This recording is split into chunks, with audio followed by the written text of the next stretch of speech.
Hello, my name is Scott Cheatham and I'm with the Richmond Hospital Education Program. And today we're going to be looking at a lesson entitled Solving the Square by using the square root method and completing the square. This is a lesson that is going to be geared towards Algebra 2 students. This is also a skill that gets used in trigonometry class and beyond up in calculus. And it first gets introduced in Algebra 2. Today there will be some times where I'll ask you to pause the presentation and work on some problems on your own. So I would suggest having a piece of paper and a pencil with you so you can do that. You're not really going to need a calculator today, but if you want to have access to a calculator, that's fine. But this technique is going to be something that we're going to be working on really without the use of a calculator.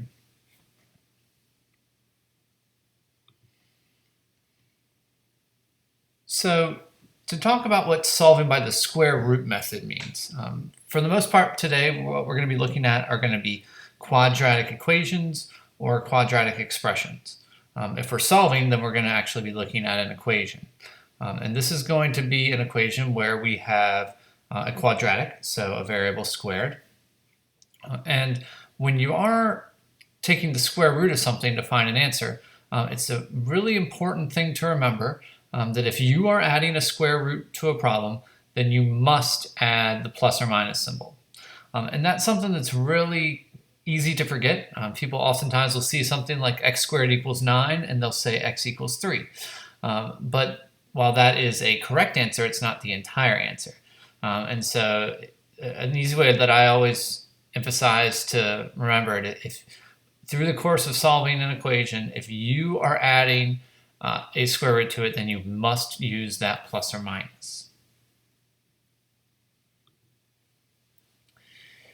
So we have this first set of problems here where you've got x squared equals some numbers.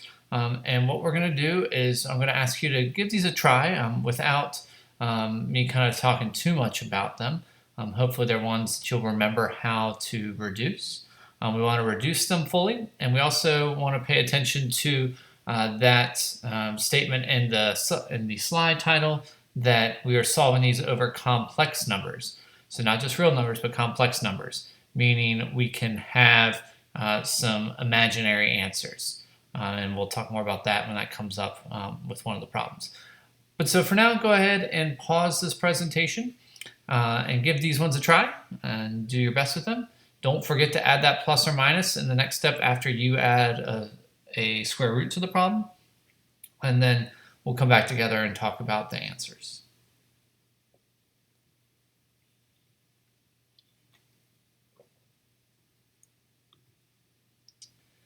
Okay, so for this first one here, we had x squared equals 36. And so to go from x squared to x, we want to take the square root of x squared, because that will leave us with x. And luckily 36 is a perfect square, so when we take the square root of 36, we get 6. We do need to have that plus or minus, so our answer is plus or minus 6. And that plus or minus, there's an important distinction here. So if I just ask you what's the square root of 36, that is 6. And notice that in the way I worded that one, the square root was already a part of the problem. But if I gave you x squared equals 36, in the process of solving it, you do use a square root symbol, but that's the case where you have added it, meaning that you need to add that plus or minus. And so in that case, if you took -6 and squared it, you would get positive 36. So it's an important distinction here. If you already have the square root in the problem, well, all square roots are considered positive for when you're taking it in those real numbers. But if you are adding the square root, then you have to add that plus or minus.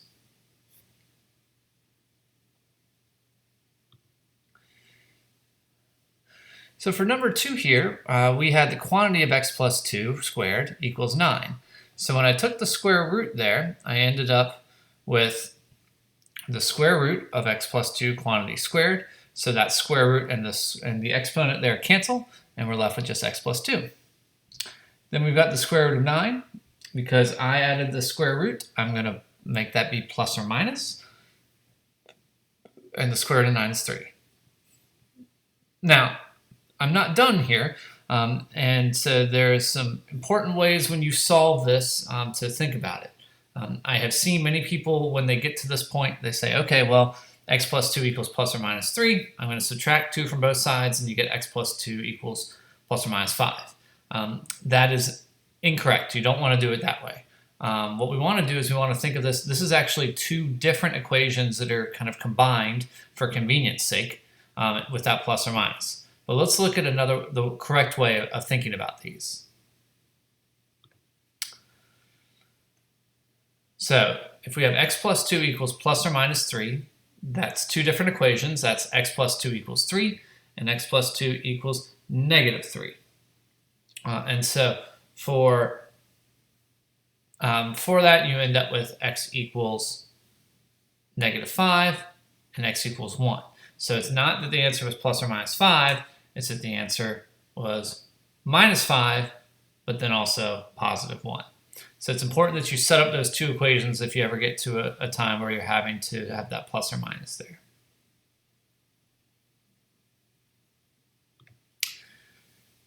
For the third one here, we had x squared equals 28. I went ahead and rewrote 28 as 4 times 7. And when we reduce that, the square root of 4 is 2. And so that 2 we bring on the outside. We have to have the plus or minus. And so we have plus or minus 2 times the square root of 7. There are a number of ways that you might have learned to reduce the square roots. We don't want to write it as 5 point whatever decimal that would be. We want to write it as a nice clean radical there. I think that for Algebra 2 students that are going to be moving on into trigonometry, it's best to do the process of looking for perfect squares rather than looking for a factor tree. The factor tree method will work. It's just more time consuming and honestly something that is more used in Algebra 1. For Algebra 2 students, I would expect you to be able to pull out whatever perfect square is a factor. You want to be thinking, okay, what's the largest perfect square? That way you're reducing your steps and you're fully reducing it without having to do multiple times there. But I wrote it out here. If you were able to see that the 4 was in there, you don't need to write it out. If you can just understand that 28 is 4 times 7 and the square root of that perfect square 4 brings a 2 on the outside, you get the right answer here. Just don't forget the plus or minus. Now for the fourth one here, we have x squared equals negative 49. Now this is where it's important that I said we were going to solve this over complex numbers, and that way we're including imaginary numbers, because normally you cannot take the square root of a negative over the real numbers, but when we're looking at complex numbers, we can take the square root. And this is something that you end up using more with the quadratic equation in Algebra 2 and beyond in trigonometry. But so we can have the square root of negative 1, which we know gives us I.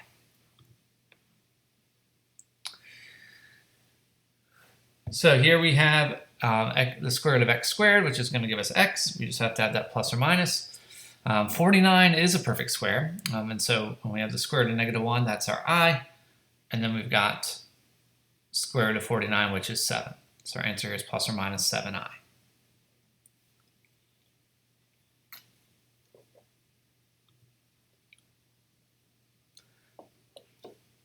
Now for expanding, this is a binomial that's squared, and I know you could write this as x plus 4 times x plus 4 and multiply that out and combine your like terms, but it's going to be helpful for us to understand this binomial expansion rule here. So when you have a binomial squared, it's going to be a squared plus 2ab plus b squared. And so another way you can kind of think about that, you're going to have the first term squared and the second term are squared. Those are going to be your first and third terms. And then you're going to double and multiply the two times each other. And I want you to get comfortable working through that because that's going to be important for the process we're going to use today. So let's talk again about that first one, and then I'll have you do the second and third one. So I have x plus 4 quantity squared. So I'm going to, you can see there I had the x squared and I've got the 4 squared. That's the x squared and the 16. And then I'm going to do 2 times the two terms, 2 times x and 2 times x times 4, which is going to be 8x. And I'm going to write it kind of in the proper standard form that we're used to seeing it. And you get x squared plus 8x plus 16. So whatever way makes the most sense for you doing it, whether you like to use that formula straight up or if it just makes logical sense, kind of how you would work through it, we want you to get comfortable with how you can expand a binomial squared without having to write it out and FOIL it. I want you to give these next two a try using this formula. And these are a little different because we do have a minus symbol and we do have a fraction, but they're going to follow the same process. So go ahead and give 2 and 3 a try and pause the presentation and come back when you're ready to go over them.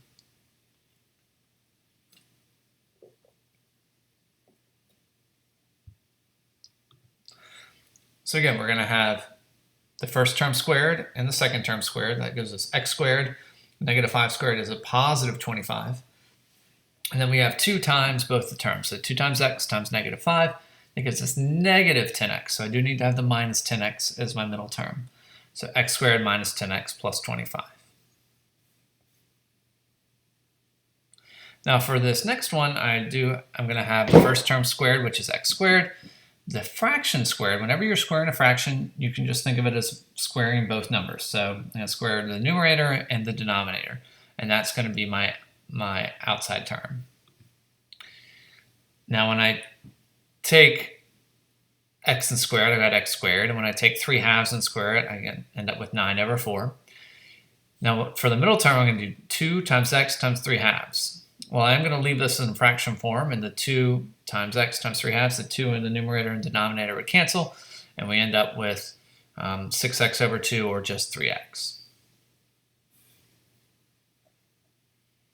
Now this process here, I want you to kind of look at the right side and how it would relate to the left. So we started by looking at a binomial squared and expanded it. Our next step is going to be to look at something that's expanded and see how we could go backwards and write it as a binomial squared.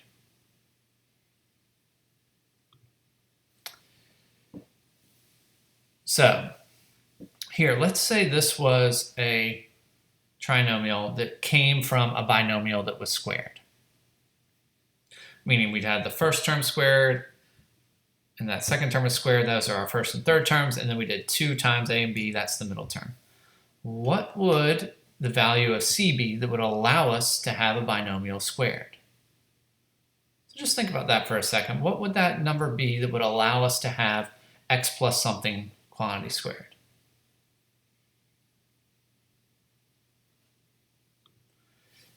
And the answer there is 36. And so if you were to take that middle term, because we need 2 times a times b, well, our a is x, and we got 2. What can we multiply those by to get 12x? Well, that would be 6. Our c has to be that 6 squared, so c is 36. Now, for what the binomial squared would be, well, that's we already went that step. We already figured out that 6 is the number that's going to get squared. And so our answer here is x plus 6 quantity squared. When you look at this, you've got that middle term. You're basically dividing that by the 2. And if we have an x here, and it's going to be whatever that coefficient, 12, is divided by 2. You get 6. The c value is going to be that number that's divided by 2 squared. And so that process, that thought process, is where the idea of what is called completing the square comes from. We are completing the square in order to write it as a binomial squared. So this process, it allows you to write an expression of the form x squared plus bx as the square of a binomial. Meaning, if I just have those first 2 terms like I did before, if I divide it by 2 and square it, that's going to give me my third term. And that divided by 2, that's what's going to be inside the binomial when I square it. And this might be a little bit of complicated or hard for you to pick up on, but let's go ahead and we're going to look at some examples of this and how it can get used.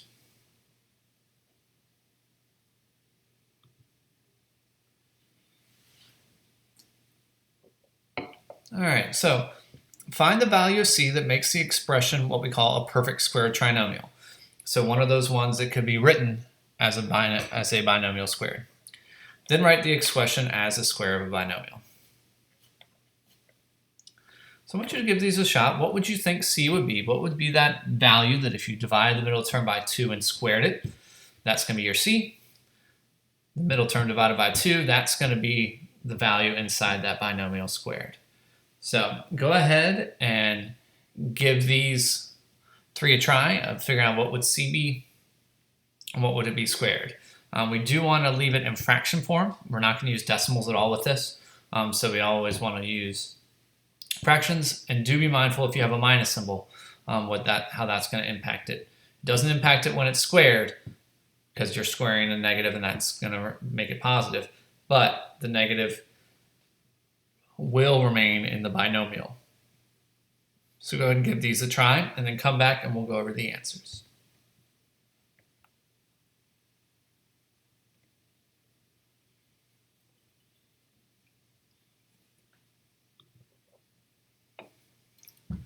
And so for that first one, again, we have 14x. Well, we're going to divide it by 2. The coefficient divided by 2 is 7. 7 squared is going to give us our C value that we need is 49. So if we had x squared plus 14x plus 49, that's a perfect square trinomial that I can write as x plus 7 quantity squared.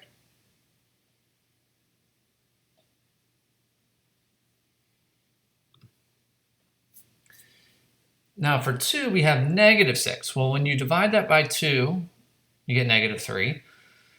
And then when we square that, negative 3 squared is still going to be positive 9.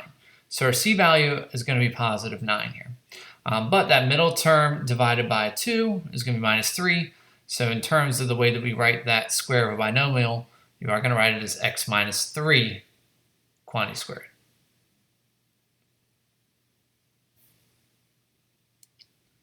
Now for number 3 here, we're going to follow the same process, even though it's going to give us a fraction. So for number 1 and 2, we divided by 2. We got a nice round integer that we can use. Well, here, 5 divided by 2 doesn't give us a nice integer. It's going to give us a rational number, but we still can square it. We still can use that fraction. So 5 divided by 2, that's going to be 5 halves. When we square it to get our C, we're going to square the numerator and the denominator. You get 25 over 4. And my binomial there is going to be x plus 5 halves quantity squared. Now, one of the things you'll notice with this C, it is always positive. And that makes sense because no matter, we're dividing that middle term by 2 and then squaring the coefficient. If you're squaring a number, whether it's positive or negative to start, it is going to become positive. So the C will always be positive. Now, if the middle term is negative to start, when you divide it by 2, it's going to remain negative. So that's where inside the binomial that's being squared, that's where the sign is going to be represented.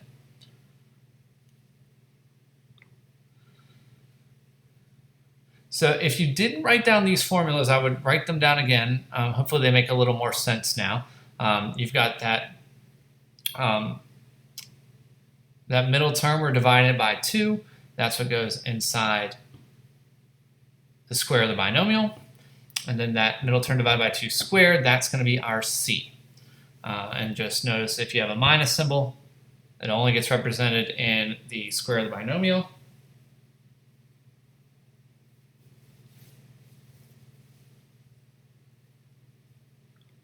So if you didn't copy these down, go ahead and do that.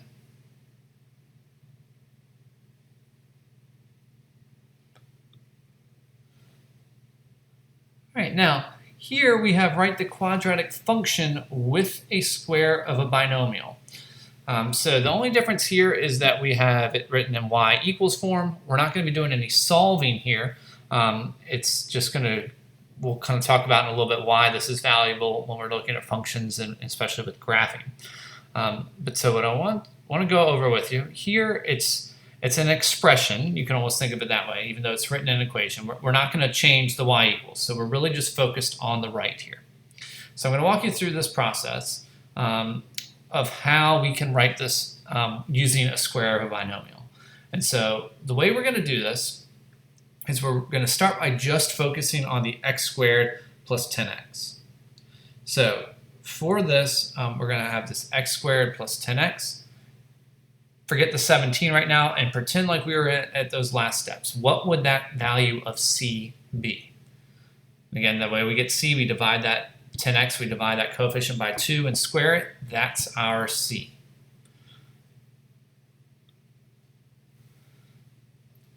Now, whatever c would be, I can't just add a random number to this right side of this equation or this expression. But what I can do, if I'm going to add in a c, if I subtract a c, I haven't changed anything. And so mathematically, I've left it the same. So if I can figure out what c is, I'm going to add it in. That'll help me to rewrite this using a square of a binomial. But whatever I add in, I do need to offset by subtracting. Sometimes the way you see this will be adding it to the left and the right. I like to just keep everything on one side and add it and subtract it on the same side to offset it. Well, okay, so again, I'm going to forget about the 17 right now. I'm just trying to figure out what c is. So let's see, 10x, so I'm going to take that 10 divided by 2. I get 5 and then square that, and that's my c. So 5 squared is 25. So 25, I'm going to add as my c. Now I've added 25 to this equation. I need to offset that by subtracting by 25. And now the reason why I want to do this, and the whole point of this process, is now I've got x squared plus 10x plus 25. That right there would allow me to write it as the square of a binomial. So if I take that x squared plus 10x plus 25, I can rewrite that as x plus 5 quantity squared. Now I still have this plus 17 and this minus 25 that I'm going to have on the outside, and that's completely okay. And when I combine those like terms, I get minus 8. So I took x squared plus 10x plus 17 and rewrote it as quantity of x plus 5 squared minus 8. Now you might be asking, okay, well, did you just do that to do it, or what's the point of that? So there's a couple valuable reasons why we might do that. The first would be to help us with graphing. So if you look at this, I've kind of cut out the work and just shown you the rewriting of it. I have now written it in what we call vertex form. And hopefully that's something you remember from when you were graphing quadratics.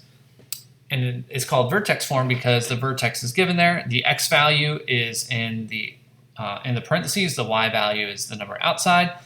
We do the opposite of whatever's in the parentheses. So our vertex is going to be at the opposite of plus 5, so minus 5. And the y value is the same as that minus 8. So our vertex is negative 5, negative 8.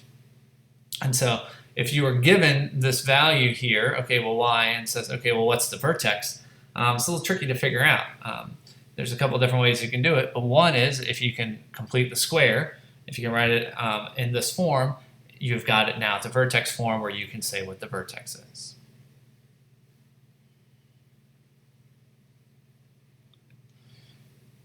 So what I'd like for you to do is to go ahead and write these quadratic functions with a square of a binomial, or you could say write these in vertex form. Going through that process, finding c, making sure you offset it, writing that square of a binomial in there, and then combining those final like terms. So go ahead and give these three a try. Start by finding your c and rewriting it, and then come back after you've worked them out, and we'll go over the final answers.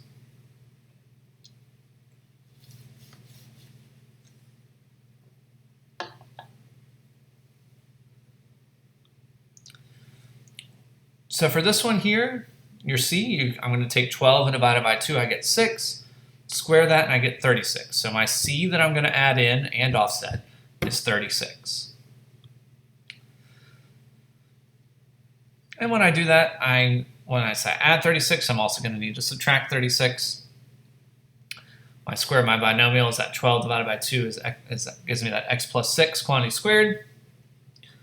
Negative 4 and minus 36 gives me negative 40. And the value, again, the value of this is my vertex is going to be negative 6, negative 40. Again, the opposite of what's inside the parentheses, that's my horizontal, my x movement. The actual number on the outside, that's my vertical shift down negative 40.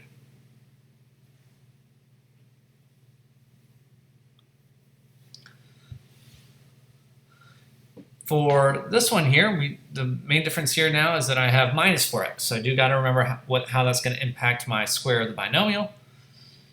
I'm going to divide that by 2. get -2 and square it, get +4, so my c is +4.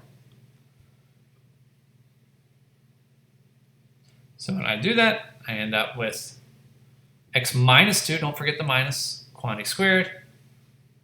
7 and -4, when you combine those, you get +3. And so my vertex is at +2, +3. Again, another helpful way of being able to find vertex form is by doing this process of completing the square.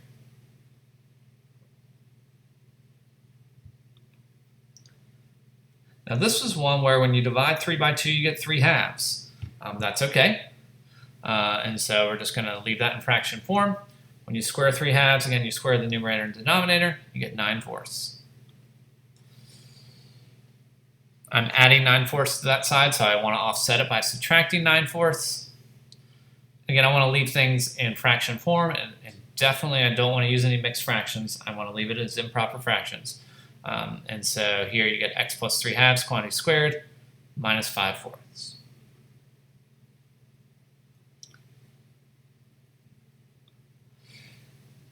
Now the last thing we're going to look at is how we can use this process to solve quadratic equations.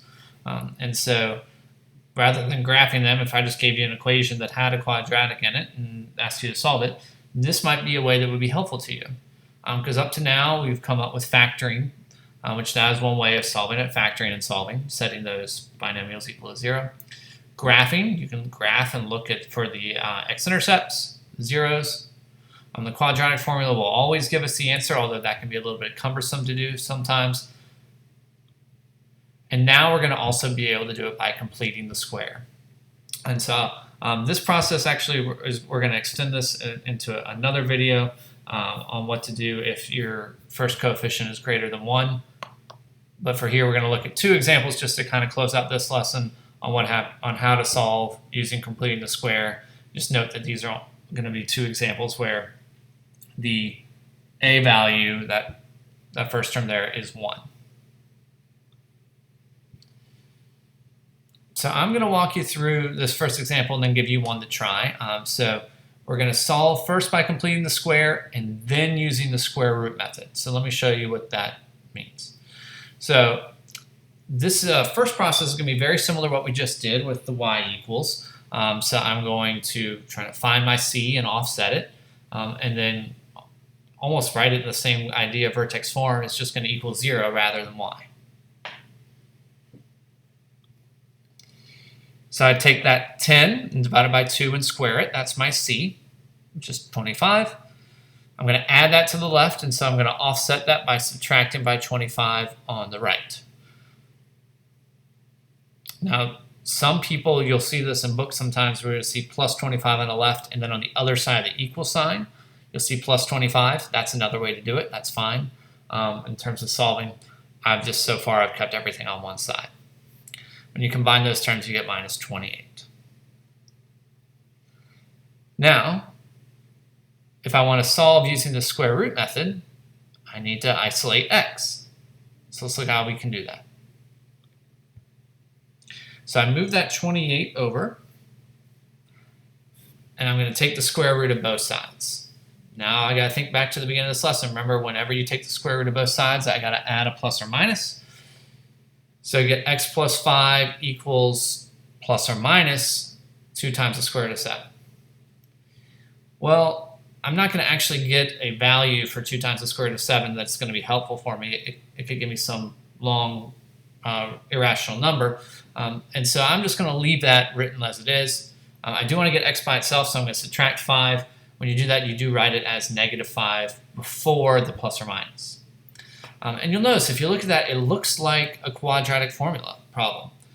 In fact, if you had plugged in 1, 10, and -3 as your a, b, and c into the quadratic formula, this is the exact answer you would get.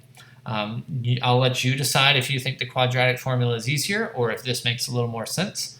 Both are fine ways to solve for quadratics. Some people like one way, some people like another. As you move through Algebra 2 and into trigonometry, I think it's helpful for you to see different ways of solving things, and it helps make some of those connections for you. So I want you to go ahead and try and solve for this one. Again, this is one that you could use the quadratic formula, but I want you to try using this completing the square process. So go ahead and pause it, this our last problem for this lesson, and give this one a try.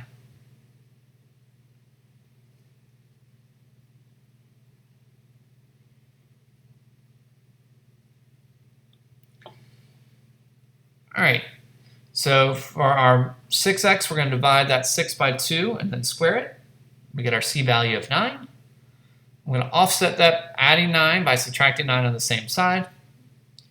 I also could have added it to the right side if I wanted to do it that way. Then we've got 6 divided by 2, that's 3, so that's going to give us our binomial squared of x plus 3, quantity squared. And the 13 minus 9 gives us 4. Now here, we do have to move that over, and we do get a minus 4 that we're taking the square root of. You'll notice it did say your answer may have complex numbers, so we are going to have our answer be plus or minus 2i for taking the square root of negative 4. And you got that x plus 3. I'm going to move over that onto the other side and get negative 3 plus or minus 2i. Personally, I like this method. I think it makes it's a little bit easier than going through and plugging into the quadratic formula. Especially because in the discriminant you can get some really big numbers that you then have to reduce, and this kind of keeps things a little bit smaller and more manageable. And that's why I think it's a helpful process to at least have in your toolkit for solving quadratics. Now, as I mentioned, the ones we did there were trinomials where the a value, that coefficient in front of the x squared, where that was 1. There's going to be another video on what to do if it's greater than 1. And so that's going to be another lesson for you to look at, or just something to look at on your own. For some extended practice, the Richmond Hospital Education Program does have a subscription to IXL. And so that's something that if you want to go and practice, this is under the Algebra 2 lesson, definitely completing the square it would be helpful, and then solving a quadratic equation using completing the square. You'll be able to do all of those as long as the a value is 1. Which I believe that's what they start with, and then they get a little more challenging from there. But I thank you very much for your time, and I hope this has been helpful, and I wish you well with the rest of your school year. Thank you.